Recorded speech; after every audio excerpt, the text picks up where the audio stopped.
Hey, it's Wes. I want to thank you all for tuning in again. I want to talk today actually about something somewhat interesting in the scripture. A lot of people will oftentimes cite the scripture and they'll point out and say, hey, well, this apostle wrote this and this one wrote this, and they don't agree on stuff.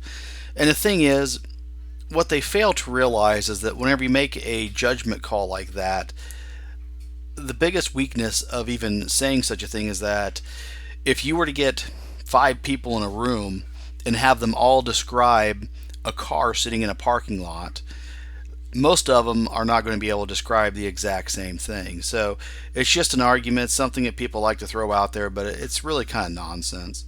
And what I want to talk today is actually about when Christ went through the city of Jericho. Now, Jericho, of course, he was on his way to Jerusalem, and he was in Jericho, if I remember correctly, maybe a couple days before um, all of the whatchamacallit. Oh, the final week of his life. Had that pop up kind of distracted me. Anyways, what you find though is this: there's a couple things that take place, and I want to cover those things very quickly. And the first one is actually out of the book of Luke, chapter 19, and it's about Zacchaeus the tax collector.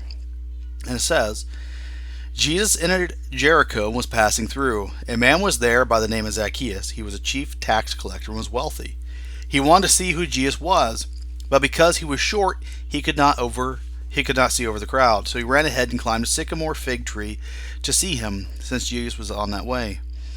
When Jesus reached the spot, he looked up and said to him, Zacchaeus, come down immediately. I must stay at your house today. So he came down at once and welcomed him gladly.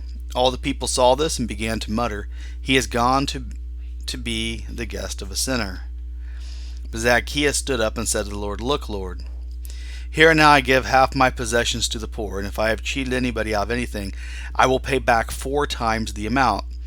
And Jesus said to him, Today salvation has come to this house, because man too is the son of Abraham.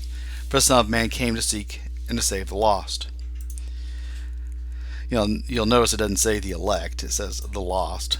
But anyways, what you find with Zacchaeus is he was one of those people who is very common today. He has got issues in his life, and he has got a hole in his heart that he is trying to fill with things. And in his particular case, wealth. Now, Jericho was on a very important trade route at the time, and so there's a lot of debate as to the types of things that this man also dealt in addition to possibly taxes. And he was a very wealthy man. But you find that this man, even though he was wealthy, even though he would have had much, he still is seeking Christ.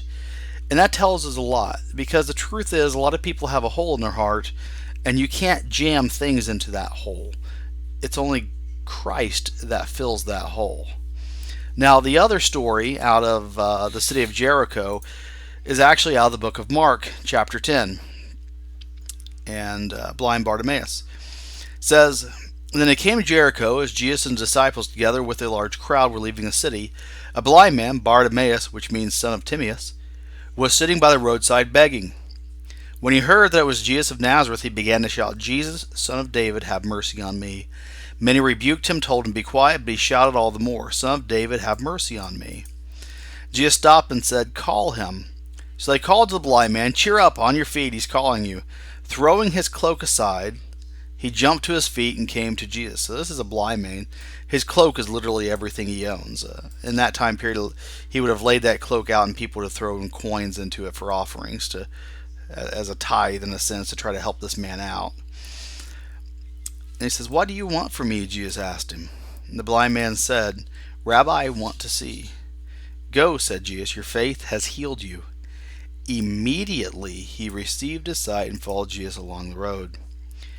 Now there's two things I want to contrast between Zacchaeus and Bartimaeus. Zacchaeus, that you find in the book of Luke, he had everything, but he still had that hole in his heart. Bartimaeus has nothing, but he has everything.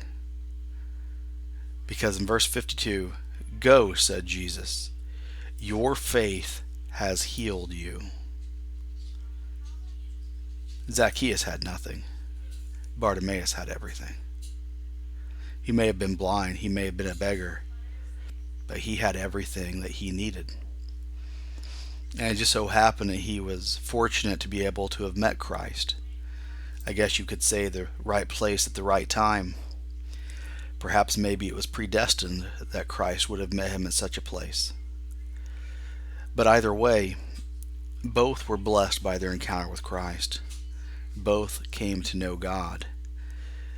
But it's one of those things where it's important for us as a lesson for today. Wealth, things, much like Zacchaeus had, still left him empty. But the beggar on the side of the road, he had faith. And in having that, he had everything.